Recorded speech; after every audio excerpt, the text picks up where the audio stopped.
Hi, welcome. So today we're talking online safety tips, how to stay safe and secure while browsing on internet and checking on many other things while just being online. So this is Green Tech, your one-stop web platform where we bring to you nature conservation efforts and knowledge discussions, and also bridging the digital divide and including financial inclusion tips. It's a Z Data Professor again, and here we talk nothing but data and all that you need to know. So, welcome. The internet has offered a wealthy of information, connections, including networking for people, many of us, including yourself and myself. Actually, it has been so much helpful. But yes, this is true. But it's crucial to be aware of online safety and security concerns, which you and me need to take care of for us to be safe while using the net. So this tutorial will equip you with the knowledge to navigate the online world confidently. So let's get right into it. Online threats, or otherwise known as cyber threats, are present worldwide, and really you are not immune to them. Yes, so here are some common threats to be aware of. So we're going to discuss some of the common threats. So number one, we're talking about phishing scams. These are deceptive emails or messages that come to your inboxes or your phone. They're designed to trick you into revealing personal information or clicking on malicious links, or sometimes, trying to access your funds or many other valuable information for you. So really, we have to be cautious when navigating online, because sometimes we could receive these emails, these messages that are always trying to, scam us. We should be wary and aware of them, especially from unknown senders, Secondly, we're talking about malware.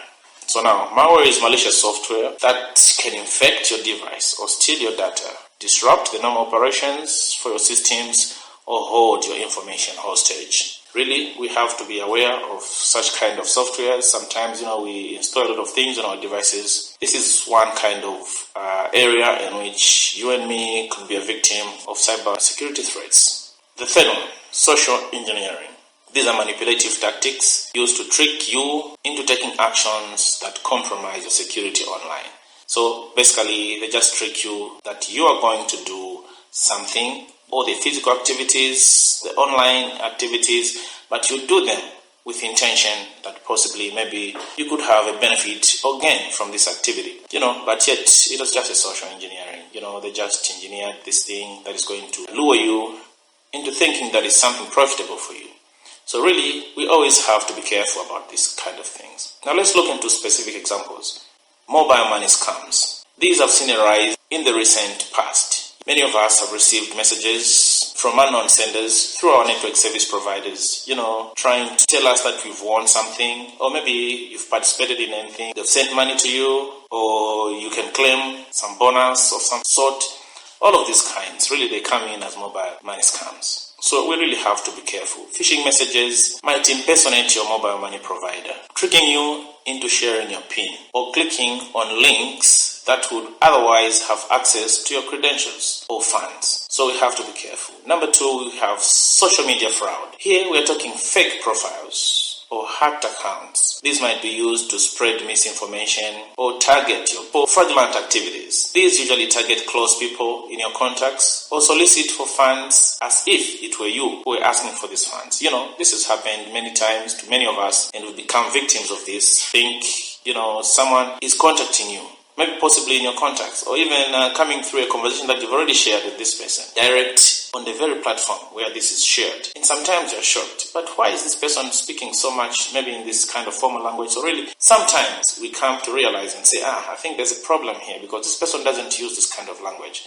So instead of responding to these kind of messages, the best thing which you and me could do to stay safe online is to have a direct call with that person and find out, are you the one who's asking for such kind of help? Then they would be able to confirm. Otherwise, many of us have found ourselves to cry foul and sent money in times where we shouldn't even have lost anything. The other one we can also talk about is fake news and misinformation. Really, this has also caused a lot of harm here in our nation, in our societies, causing a lot of hate speech, and it has adverse effects in our societies. So we really have to be wary about fake news and misinformation. The spread of false information online can have serious consequences. Imagine reading or being told that your bank has closed. Yes, I got you on that one. Really, that's the effect of misinformation. It causes this panic, this anxiety in people. That really is just for nothing. So always we have to confirm news that we see online through trusted platform, news providers. It's really critical for us to be able to do that. Also, be critical of what you read online and verify information from reliable sources. The best way is always to go to official company pages or directly getting in touch with your official institution customer service providers. Be cautious about who you connect with online. Try calling or confirm before processing any online transactions. This is a way in which you can stay safe. So, here are a few essential safety practices which you and me could put into practice that could help us to be safe online. Number one, beware of suspicious links and attachments. Don't click on links or open attachments in emails or messages from unknown senders. We've received many of these. Sometimes it's telling you that you've won, you never participated in any activity, but yet sometimes even wonder, where do these people get our contact numbers from? So we really have to be protected in that aspect. But here is a trick you also have to look into. Sometimes they'll even ask you, maybe call this number, but yet you check the number. Sometimes it has numbers in the first parts of it, but the later part you find maybe it has some letter of some sort and it's on an underlying text. Then you know it's a link. So clicking it will definitely get access to your information, passwords, login credentials on your phone or on your device that you're using. So we really have to be careful. Number two, you and I have to learn to use strong passwords for accessing our online platforms. Yes, use unique and complex passwords for all your online accounts. I know many times we try to use simpler passwords because we're scared that possibly, I may forget the password. But then, it's these same simpler passwords that we use which are then easy for all of these scammers to be able to trick us or find our information. So don't use passwords like your name, things about you that can easily be gotten, like birthdays, year of birth. So try to use a combination of characters, uppercase, lowercase, numbers, special characters, all combined.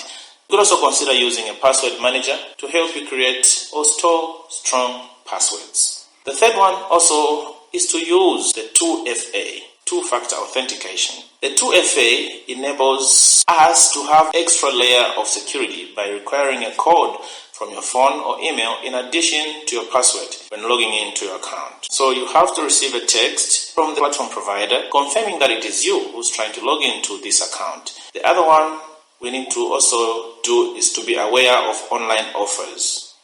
If something seems too good to be true, then probably it could be. Be cautious of unsolicited offers or investment schemes. We've all heard this, can't mention names. They promise you invest in this and then within a period of 2 weeks you'll be able to be given this kind of money, and sometimes you'll even just wonder, logically, where would all of this 3-4-fold of your money come from within a period of 14 days?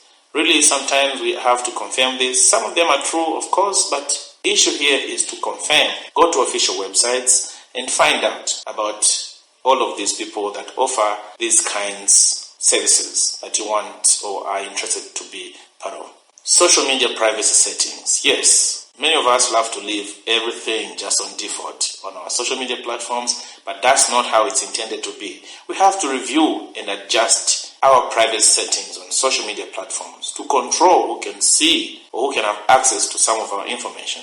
You and me should have this tendency of constantly adjusting our settings so that we are able to customize them to what you and I consider safe for ourselves online. The last one is to consider software updates. Keep your operating system, web browsers, applications updated with the latest security patches. This might just help you a great deal. Really, this is something that you and I should have always in consideration. Here are a few special considerations that we could, just keep in mind when staying safe online.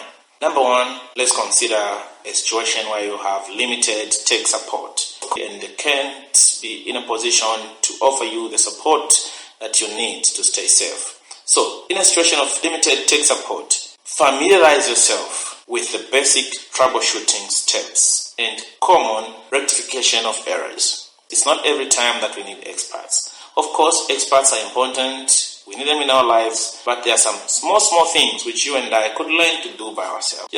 Adjusting a few settings here and there to keep ourselves safe. Mobile money security.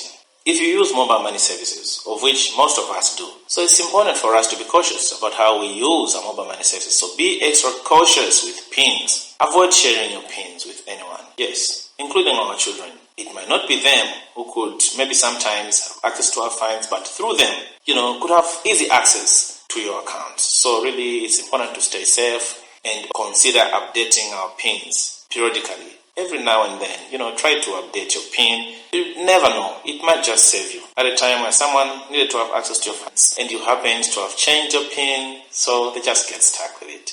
This really might help. So the other one also is about public Wi-Fi access. Yes, you and I possibly are a victim. So we love free things. Don't worry, you're not alone.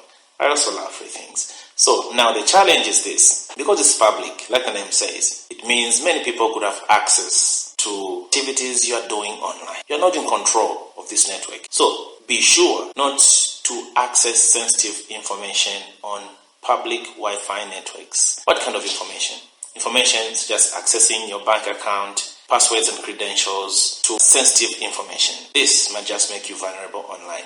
The other one also is, data security concerns. Data privacy is really an important topic that you and me should take time to study and know our rights. So, data privacy laws might be underdeveloped in many, or let me say just in some countries, but especially in our African context, So, stay informed about your rights and how your data is being handled by online service providers. You have the right to data privacy, and it's not every information about you that is supposed to be accessed and used.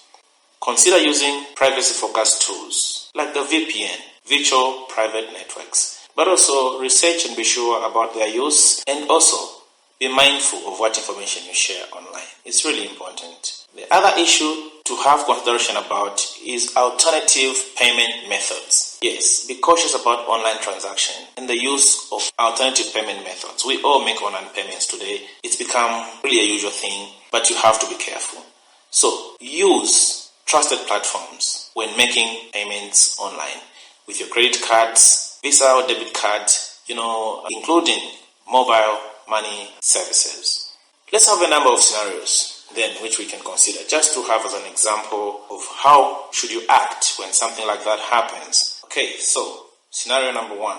So let's assume you receive an email from your bank. They're asking you to update your account information through clicking on a link which they've sent to you via maybe email or text. So what's the best practice to do in such a scenario? You see, the best thing you could do is don't click on the links which you have received through your email or your text. Best thing is to log on to your official account through the official bank website pages, which sometimes may have bookmarked on your web browsers. This way, you stay safe and avoid these phishing scams. It's important for you and I to learn how to keep safe and to have the best practices when we are online. So scenario number 2, downloading new apps. There are many apps which have come today. Many people saying, download this app, it will do this and this for you. So yes, apps are here to help us, but really you need to check the app reviews, verify the app developers, check the insights and just the thoughts about the people who provide feedback about how this app has helped them. Read the comments. It's very important. It can help you a great deal to avoid downloading or installing malware on your device or on your phone. Scenario number 3. Let's assume you see an advertisement on social media that is promising quick and easy money.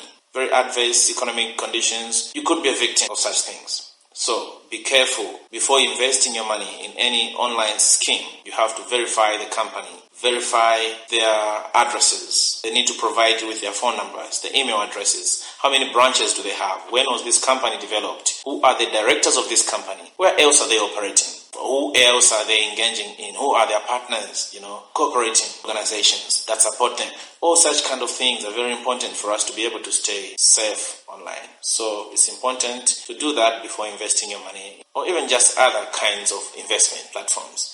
Let's look at the last scenario. You are unsure about the legitimacy of an online news article you see on social media. So before sharing such kind of information, search about the information. Verify it onto trusted, reputable news sources before sharing it. Be sure to confirm it. Then you can go ahead and share it if you would like to do so. And also be wary about the repercussions that such kind of news would have on many others who are also online users. Really, this has been just a period where we share information that keeps us safe online, security and privacy about our data, and also being aware of our data privacy laws. So it's really important for you and I to be aware of all of these things. It's been nice for us to share this information. Staying safe online is an ongoing process. New threats and new tricks are always being devised, so you and I should learn and keep ourselves updated, informed and vigilant about all of these essential safety practices. Thank you so much. This is Green Tech, your one-stop online web platform where we try to grow ourselves with digital information, world conservation, and also financial inclusion tips. Feel free to share with us in the comment section. It may help someone out there. So thank you so much. Yes, it's been nice being with you and to share this information. So before you go, there is a quick quiz just right on this platform where you have to test your newly found knowledge. Thank you so much. Please stay safe.